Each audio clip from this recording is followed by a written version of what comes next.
2018년 새해 첫 주일입니다. 오늘 주 앞에 오신 여러분들에게 하나님의 크신 은혜와 평강이 함께 하시기를 바랍니다.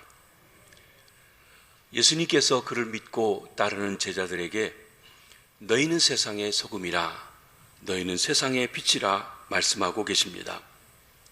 이는 모두 우리 그리스도인들이 감당해야 할 사명을 말씀해 주시며 그리스도인이 누구인지에 대한 정체성에 대해서 말씀하신 것입니다. 그리스도인은 세상의 소금으로서 또 세상의 빛으로서 세상 한복판에 살아가는 사람들입니다. 그리스도인은 세상을 등지거나 도피하여 사는 사람이 아닙니다. 부패하고 썩어가고 냄새나는 세상에서 소금으로 살아가야 합니다. 어둡고 캄캄한 세상에서 빛으로 살아가야 합니다. 소금과 빛은 모두가 그 자신을 소멸시키고 태움으로 그 기능을 발휘합니다. 소금은 녹아집니다. 빛은 발산합니다. 그래서 그 기능을 발휘하는 것입니다. 마찬가지로 그리스도인은 자기 희생과 봉사와 섬김을 통해서 새로운 맛, 새로운 생명력, 그리고 나아가 빛의 근원이 되신 그리스도를 이웃들에게 공급할 수 있어야 한다는 것을 말씀하고 있는 것입니다. 이는 이기적이고 기복적인 신앙 태도와는 뚜렷하게 대조가 되고 있습니다. 소금이 음식의 부패를 방지하는 것이 소극적인 역할이라고 한다고 하면, 빛은 죄로 어두운 세상을 밝히는 적극적인 역할을 감당합니다. 소금은 언제나 소리 없이 스며들어서 변화시킵니다. 빛은 분명하게 누구나 볼 수 있는 모습으로 나타납니다. 소금은 안에서 녹으면서 역사합니다. 빛은 밖에서 힘있게 비추면서 역사합니다. 우리 지난 주일 우리는 세상의 소금으로서 우리 그리스도인의 삶이 어떠해야 될지 살펴보았습니다. 오늘은 주님께서 너희는 세상의 빛이라 하신 말씀을 통해서 그리스도인의 또 다른 삶의 그 책임성과 사명에 대해서 함께 살펴보려고 하는 것입니다. 첫째로, 너희는 세상의 빛이라. 빛이 무엇입니까? 아마 정의하지 않아도 여러분이 무엇을 얘기하는지 아실 겁니다. 우리는 빛 속에 지금 있습니다. 빛은 빛나는 것입니다. 밝게 하는 것입니다. 또 비추는 것을 말합니다.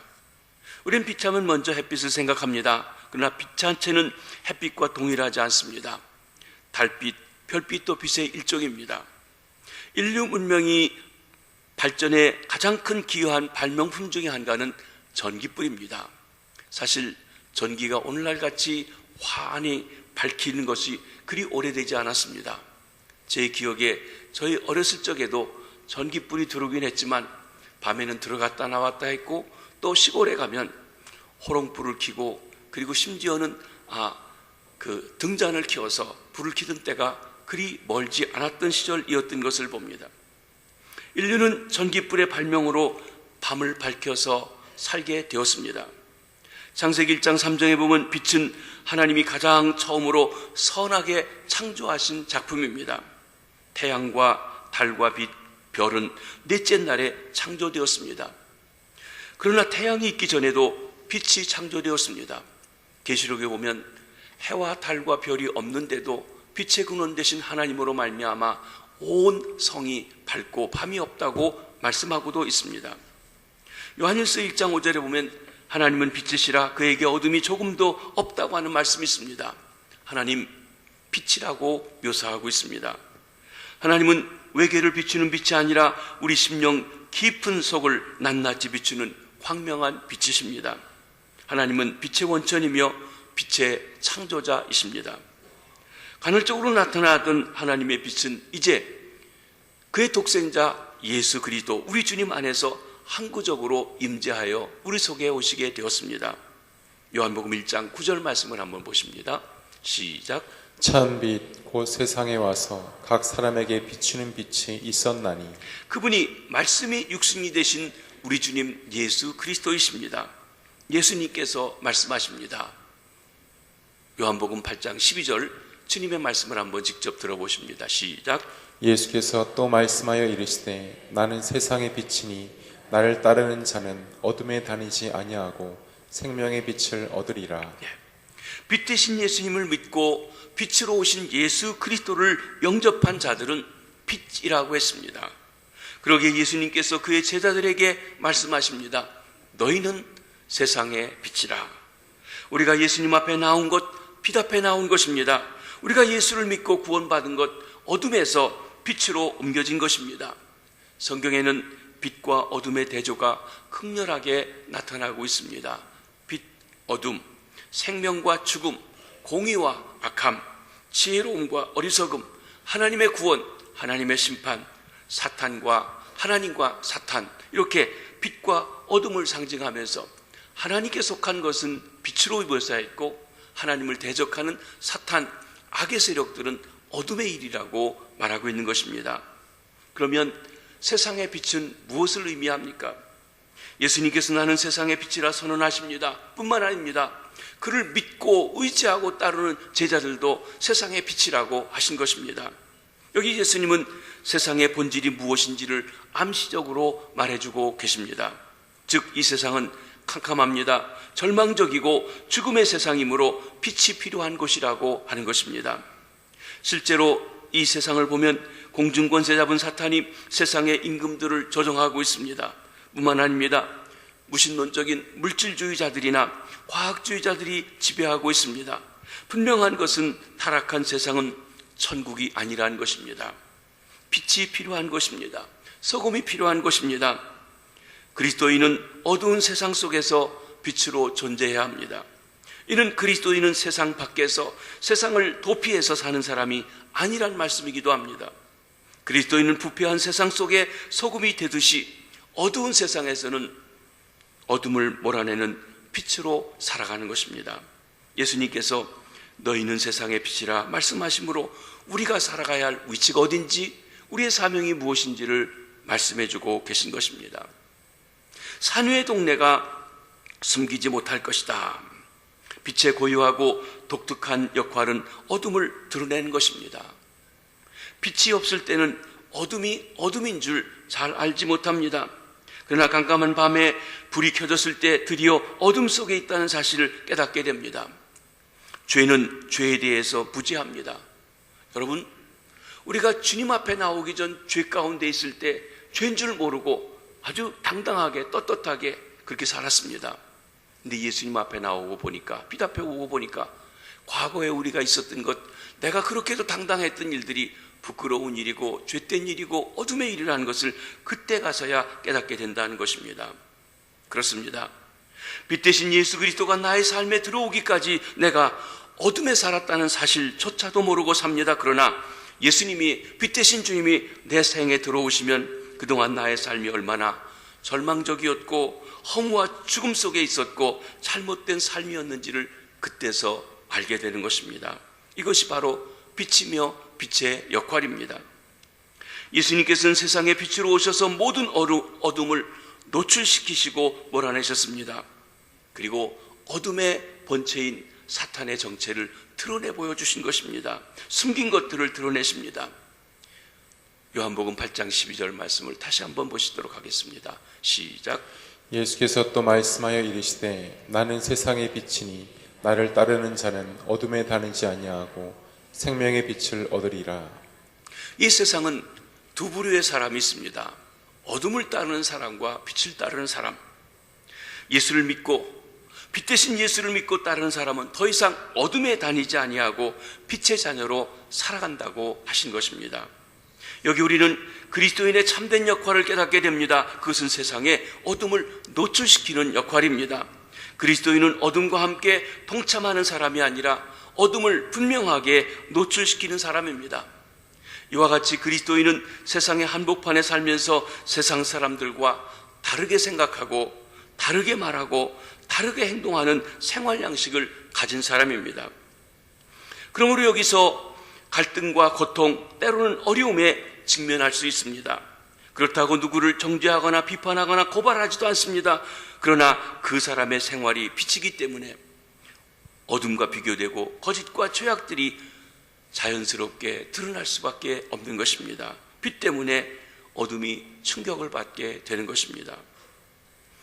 예수님 당시에 바리새인들과 서기관들을 한번 생각해 보시기 바랍니다. 그들은 나름대로 하나님을 잘 섬기는 사람들이었습니다. 아니, 백성의 지도자들이었습니다. 그들의 자부심이 대단했습니다. 그런데 그들에게 빛 대신 예수님이 오셨습니다. 말씀이 육신이 되어 그들에게 오셨습니다. 예수님이 오시기 전까지 그들에게 문제가 되지 않았던 것이 예수님이 나타나심으로 말미암아 큰 충격을 받게 되었습니다. 예수님이 오셔서 다르게 말씀하십니다. 다르게 행동하십니다. 다른 삶을 사시는 것을 보자 그들은 당황했습니다. 어둠이 노출됨으로 견딜 수가 없어서 예수님을 미워합니다. 나아가서 그를 죽여 없애야겠다고 생각했던 것입니다. 빛의 역할인 것입니다.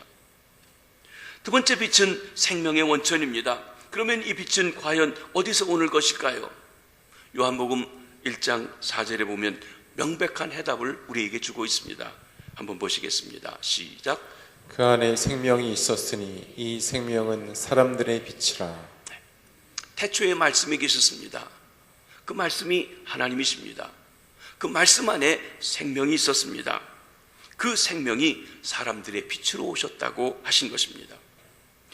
말씀이 육신이 되어 이 땅에 오신 분이 바로 이 예수님이십니다. 예수님의 이 빛은 예수님의 생명 속에서부터 나온 것입니다. 생명이 있는 곳에 빛이 있습니다. 빛이 있는 곳에 생명이 있습니다. 빛이 없는 곳에는 생명이 존재할 수가 없습니다.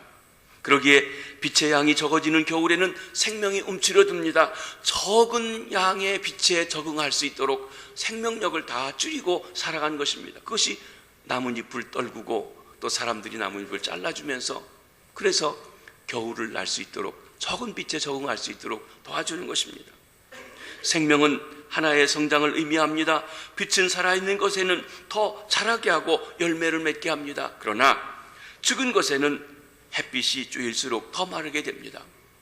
여러분, 적도 근처에 가면 햇빛의 양이 아주 셉니다. 거기에 생물들이 얼마나 풍성하게 자라는지 푸른 것들이 많고 생명력이 풍성합니다. 그러나 사막에 가면 생명이 자라지 못하면서 햇빛이 내리쬐수록 점점 더 메말라가고 점점 더 황량해지는 것을 보는 것입니다. 여러분, 우리가 우리 안에 생명이 있을 때는, 주님과 가까이 할 때는 더 생명이 넘치게 되지만 생명이 없이 모양만 있다고 하면 주님과 가까울 때는 점점 더 괴로워지고 힘들고 어려워서 생명에서 멀어져 메말라지게 되어지는 것입니다. 빛 대신 예수 그리스도 안에서 우리는 생명, 영생을 얻고 자라게 됩니다. 그러나 생명이 없는 자는 빛 대신 예수 그리스도를 싫어합니다. 주님을 만나는 예배를 싫어합니다. 이는 마치 어둠을 좋아하는 벌레가 빛이 비추게 되면 쏜살같이 또 다른 어둠을 찾아 옮겨가는 것과 마찬가지라고 할 것입니다. 세 번째, 빛은 질서를 가져옵니다. 가치를 줍니다. 어둠 속에서는 모든 가치가 무효가 됩니다. 우리가 입고 있는 옷이 어색찬란하지만 어둠 속에서는 무효입니다. 보이지 않습니다. 드러나지 않습니다. 우리 지금 전기불을 켜서 하얀색, 빨간색, 초록색, 파란색, 우리 색깔들이 구분됩니다. 이건 나무, 이건 쇠로 된 것, 이건 못 하고 구분할 수 있습니다.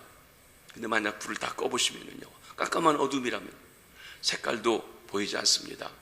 질감도 드러나지 않습니다. 얼마나 귀하고 값진 것인지, 얼마나 비싼 것인지 구분할 수가 없다는 것입니다. 그렇습니다. 빛이 비치게 될 때 그 색깔이 드러납니다. 가치가 드러납니다. 그렇기 때문에 빛이 가치를 형성해 주는 것입니다. 도덕적 차원에서 양심의 빛을 말할 수 있습니다. 마음의 빛이 어두워지면 깜깜하여 방황하여 길을 잃게 됩니다. 그러면 무엇이 귀한 것인지 무엇이 천한 것인지 분간하지 못합니다. 그러기에 빛이 없으면 어둠의 일을 합니다. 죄의 일을 합니다. 타락합니다. 향락과 방종에 빠지고 맙니다. 그러면서도 부끄러운 줄 모릅니다. 떳떳합니다. 잘한다고 생각합니다. 왜 그렇습니까? 가치관이 없어요. 분별할 수 있는 힘이 없는 어둠 가운데 있기 때문에 그렇습니다. 어둠 속에 가치를 분별하지 못하기 때문에 그런 것입니다. 빛 대신 예수 그리스도께서 우리 삶에 오실 때 우리 인생은 인간의 참다운 것, 귀한 것이 무엇인지 깨닫게 되고 하나씩 하나씩 다르게 살기 시작합니다. 빛이 가치를 주기 때문에 그렇습니다. 그리스도인들은 어두운 세상에서 삶의 한 표준을 제시합니다. 그 삶의 우선순위는 다른 사람과 다른 것입니다. 예를 들어 봅니다. 시간을 사용하는 방법, 돈을 쓰는 법, 사람과 사람을, 하나님을 섬기는 법, 자녀 교육에 대한 관점, 직업에 대한 견해들도 서로 다른 것입니다. 과거에 내가 돈을 좀 벌고 돈을 많이 벌고 돈이 있으면 주로 했던 게 무엇입니까? 옷 사입습니다. 천천히 사입습니다. 한 차례도 몇 개씩 사입습니다. 애들도 옷을 여러 벌 사줍니다. 여러분, 옷 사주는 거 나쁜 것 아닙니다. 아내 여러분, 남편들도 좀 사주십시오.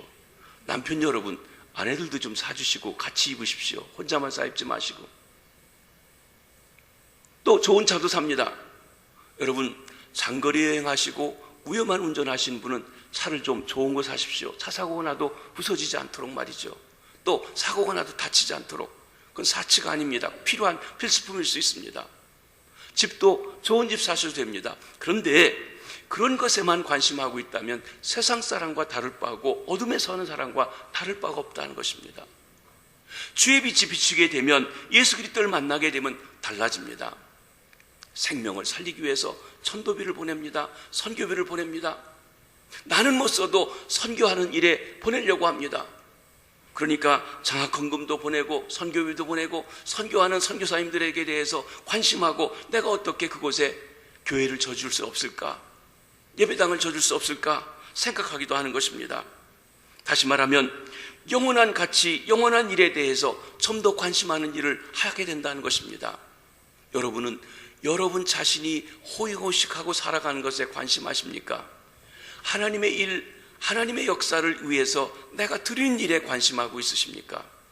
그를 통해서 내가 빛 가운데 있는지 어둠 가운데 있는지, 희미한 빛 가운데 있는지 밝은 빛 가운데 있는지 드러난다고 말할 수 있을 것입니다. 먼저 그 나라와 그 일을 구하는 삶을 살아가게 됩니다. 사랑하는 성도 여러분, 여러분은 이 세상에서 어둠 속에 비치십니까? 부정, 부패, 타락, 향락, 방종 속에서 진정 의로운 빛으로 살아가십니까? 아니면 꺼진 등불에 불과합니까? 모양은 있는데 빛이 없습니다. 형식은 있는데 능력이 없는 꺼져 있는 등불과 같지는 혹 아니하신지요?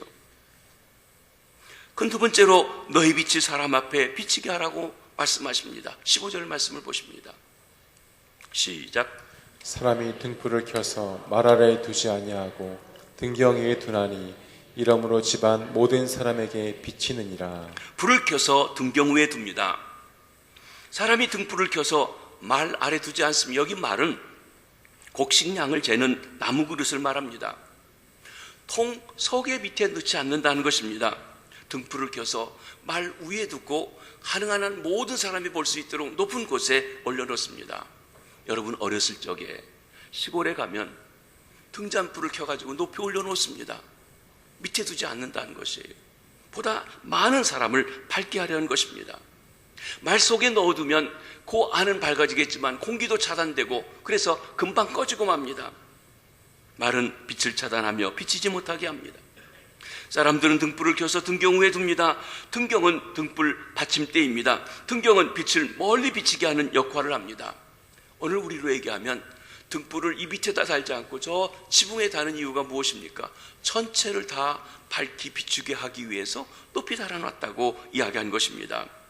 빛이 가능한 한 멀리까지 비추어 집안 구석구석 모든 사람을 비치게 하기 위해서 등경 위에 둡니다. 천장에다가 등을 달아놓게 되는 것입니다. 집안 모든 사람에게 비치게 하려는 것입니다. 불을 켜는 목적은 집안 모든 사람을 비치려는 것입니다. 그리스도인은 그리스도인이 속해 있는 모든 공동체 속에서 빛으로 살아갑니다. 가정에서나 일터에서나 사회에서나 빛의 역할을 하는 것입니다. 그리스도인은 먼저 자기 삶에 있어서 어두운 곳이나 숨겨진 부분이 없어야 합니다. 모든 부분이 노출되고 공정해야 돼 빛이 비칠 수 있습니다. 여러분, 우리 어렸을 적에 이 난포불이라고 그러죠. 유리로 된 속에 불을 켜는데 종종 그 유리를 닦아내야 됐어요. 왜 그런가 하면 거기에 끄름이 끼어오면 불 자체는 밝은데 이게 제 빛을 밝게 내지 못하기 때문에 종종 그걸 닦아내는 일들을 했다는 것입니다. 혹시 우리가 내 안에 계신 주님은 밝으신데 그런 지저분한 게 있어가지고 밝게 비치지 못하고 있지는 않은지 말씀하는 것입니다. 등불은 여러분 심지와 기름이 있어야 빛이 비추어집니다. 이것이 오늘날 전기불에다 비교할 수 있을 것입니다. 기름은 전원이고 심지는 전구에 비유될 수 있습니다. 이렇게 볼 때 아무리 전구가 좋다 해도 전원에게 연결되지 않았으면 우리가 빛을 발할 수 없습니다. 스위치를 내리면 이 전기가 아무리 좋아도 불이 들어오지 않습니다. 또 한 가지, 전원에 연결되어 있어도 스위치를 올려놓았어도 이 전구에 문제가 있으면, 필라멘트가 끊어졌으면 불이 나가게 되는 것입니다. 요즘엔 전구들이 좋아가지고 한번 끼면 거의 반영구적으로 씁니다. 근데 우리 어렸을 때 어떻게 했어요? 툭 하면 필라멘트가 끊어져서 그거 바꿔 끼느라고 바쁘지 않았습니까? 그렇습니다. 우리 그리스도인이 빛을 발하기 위해서는 우리의 전원이 되신 예수 그리스도에게 연결되어 있어야 합니다. 날마다 연결되어 있어야 합니다. 우리 속에 주님을 모시고 살아가야 합니다. 예배를 통해 주님에게 가까이 나아가야 합니다. 빛의 근원이신 예수님이 우리 안에 빛을 주실 때만 우리가 빛을 비출 수가 있는 것입니다. 우리가 혹 빛을 발하지 못할 때 두 가지 점을 검토해 보아야 합니다. 첫째로는 빛의 근원이신 하나님, 빛의 근원이신 우리 주님 예수 그리스도와 잘 연결되어 있는가, 내가 주님과의 관계가 바로 되어 있는가라고 하는 것입니다. 만약 그렇지 못하다고 하면 우리의 선행이 아무리 훌륭하고 구제를 많이 하고 그리고 사람들에게 백박수를 받는다 할지라도 진정한 의미에서 빛이 되지 못합니다. 이 세상에서 주님 없이 살아가는 사람들도 고언의 구제도 하고요, 또 많은 선행하는 일들에 대해서 돈도 내고 많은 일들을 할 수 있습니다. 그러나 그것이 주님이 말하는 빛은 아니라는 것입니다. 두 번째로 빛의 근원이신 예수님과 연결되어 있지만, 하나님과 연결되어 있지만 전구의 필라멘트가 끊어졌다면 빛을 낼 수가 없습니다. 전구는 우리의 도덕적인 삶입니다. 예수 그리스도를 닮은 성품입니다. 어떤 이는 겉으로 볼 때는 예수도 잘 믿고 직분도 있고 일도 많이 하는 것 같은데 열매가 없습니다. 빛이 없습니다. 빛이 되지 못합니다. 그 이유는 그 사람이 전구의 필라멘트가 끊어져 있기 때문에 그런 것입니다. 즉 그 사람의 도덕적 성품이 흔들려 있기 때문입니다. 그 성품이 고쳐지지 않기 때문에 결국은 빛을 발할 수가 없습니다. 빛이 강렬하게 비치면 온 집안이 다 밝아지는 것입니다. 온 집안이 다 구원의 축복을 누리고 하나님을 아는 것입니다. 여러분, 내가 예수님을 모시고 빛 가운데 살아가는데 아직 내 남편이, 내 아내가, 내 자녀가, 우리 형제 중에 주님을 알지 못하는 사람이 있다면 내가 빛의 역할을 제대로 못하고 있다는 것입니다. 우리 일터는 어떠합니까? 우리 교회에서는요. 사랑하는 성도 여러분, 여러분의 가정, 여러분의 직장, 여러분의 교회는 여러분을 통해서 빛이 비추어지고 있으신지요? 그러면 세상에 빛된 결과는 무엇입니까? 우리 16절의 그 결과를 말씀해 주십니다. 한번 읽어보십니다. 시작. 이같이 너희 빛이 사람 앞에 비치게 하여 그들로 너희 착한 행실을 보고 하늘에 계신 너희 아버지께 영광을 돌리게 하라. 그들로, 우리와 함께하는 사람들로, 세상 사람들로 너희 착한 행실을 보고 그랬습니다. 여기 빛은 우리의 착한 행실이라고 정의하고 있습니다. 그러면 착한 행실이라는 게 무엇일까요? 어떤 것이 착한 행실입니까? 물론 여러 가지 얘기할 수 있지만 신앙적인 면에서 세 가지 중요한 것을 말씀드릴 수 있습니다. 하나는 믿음의 행실이 착한 행실입니다. 이는 믿을 수 있는 하나님을 드러내 보여주는 것입니다. 저와 여러분이 하나님을 믿는다는 것은 하나님을 믿을 수 있는 분이라는 것을 믿는 것입니다. 하나님은 얼마나 믿을 수 있는지 지금부터 3,000년 전, 4,000년 전에 약속하신 말씀도 아직도 유효하게 진행하십니다. 여러분, 우리가 믿고 있는 이 성경책, 신약은 2000년 전에 기록됐습니다. 구약은요 3500년 전 모세 때 기록된 것도 있습니다. 그런데 아직도 이 말씀을 우리가 왜 봅니까? 이 약속의 말씀을 주신 하나님이 아직도 그 일을 진행하시고 역사하시는, 믿을 수 있는 분이기 때문에 그렇습니다. 하나님은 약속하시고 약속하신 것을 신실히 이루시는 신실하신 하나님이십니다. 하나님을 믿는 사람들은 믿을 수 있는 사람이 되어야 합니다. 세상은 점점 더 믿기 어려운 세상이 되었습니다. 얼마나 잘 속이고 또 등쳐먹기도 하고 배신하고 믿지 못할 세상이 되었는지 이해관계만 있으면 등을 돌려버리고 있는 믿지 못하는 것입니다. 그 속에서 믿을 수 있는 사람, 신실한 사람이 되어지는 것, 그것이 곧 한편에서 하나님 앞에서 우리가 가질 착한 행실이라고 할 것입니다. 믿음의 행실입니다. 두 번째는 소망의 행실입니다. 하나님은 소망의 하나님이십니다. 그 소망의 하나님을 나타내고 드러내주는 것이 바로 착한 행실이라고 할 것입니다. 우리 소망을 헛되지 않게 하신 분이 우리 하나님이십니다. 우리가 세상을 살아가면서 절망하게 되면 죽습니다. 대통령 하시던 분도 죽고 큰 재벌집에 있던 분도 죽고 유명한 연예인도 힘들고 어려우면 죽어버리고 그것으로 끝이라고 생각하지만 그런데 그렇지 않습니다. 이 절망한 세상, 어둠의 세상, 꿈과 소망을 주는 사람, 그 사람이 곧 바로 착한 행실이라고 하는 것입니다.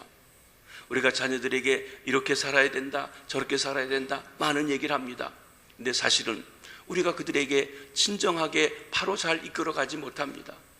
그들이 하나님을 만나면 하나님이 그들에 대한 계획, 꿈을 보여주시면 정말 꿈을 가지고 살아갈 수 있는 힘이 되어지는 것입니다. 소망 중에 사는 행실, 꿈이 있는 행실인 것입니다. 세 번째는 사랑의 행실입니다. 이는 사랑의 하나님을 나타내는 것입니다. 하나님은 사랑의 하나님이십니다. 하나님의 사랑을 받은 우리는, 독생자를 주시기까지 사랑하신 그 사랑을 받은 우리는 사랑하면서 살아가라고 하셨습니다. 미움과 질투, 시기와 싸움의 현실에서 사랑의 사람이 됩니다. 이해하고 용서하고 덮어주고 화목하고 하나 되어 나가는 사랑을 실천하는 곳에 바로 착한 행실이 드러나게 되어지는 것입니다. 그를 통해서 하늘에 계신 너희 아버지께 영광을 돌리게 하라고 했습니다. 우리 그리스도인의 궁극적인 삶의 목표가 있다면 하나님을 영화롭게 하는 것입니다. 그 하나님을 즐거워하는 것입니다. 솔로몬, 그는 온 세상 사람들이 부러워할 만큼 재물도 있었고 권세도 있었고 지식도 있었고 가진 쾌락을 다 누렸던 사람이었습니다. 그가 전도서를 쓰면서 헛되니 모든 것이 헛되다고 했습니다. 그런데 그 맨 마지막에 가서 그가 인생에서 깨달은 것이 있는데 무엇인가 하면 하나님을 경외하고 그의 명령들을 지켜 행하며 하나님께 영광 돌리는 것이야말로 인생의 참된 본분이라고 말하고 있는 것입니다. 중요한 것은 빛을 비추면 빛이 영광을 받는 것이 아닙니다. 그 영광은 빛의 본체이신 하나님께 돌려지는 것입니다. 즉 우리 그리스도인들이 이 세상에서 빛으로 살면, 착한 행실로 살면 영광은 아버지 하나님께 돌아가는 것입니다. 여기 우리가 하나님께 영광 돌리는 것이 아니라 그들이, 세상 사람들이 우리의 행실을 보는, 우리와 함께 살아가는 사람들이 우리를 보고 우리의 본체이신, 우리의 아버지가 되신 하늘의 아버지께 영광 돌린다고 했습니다. 물론 저와 여러분, 우리가 주님을 믿고 찬양하고 예배하고 기도하고 아멘 할렐루야 하면서 예배하며 하나님께 영광 돌리는 삶을 살아갑니다.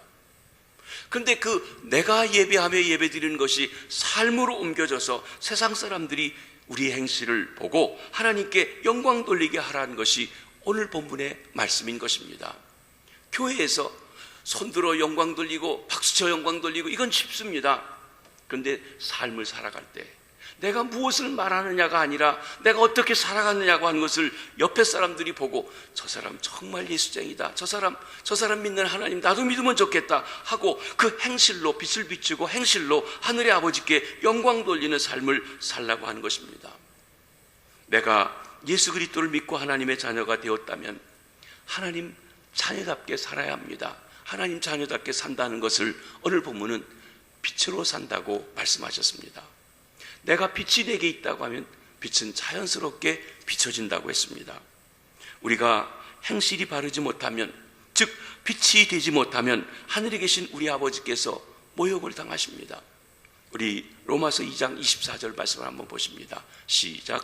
기록된 바와 같이 하나님의 이름이 너희 때문에 이방인 중에서 모독을 받는도다.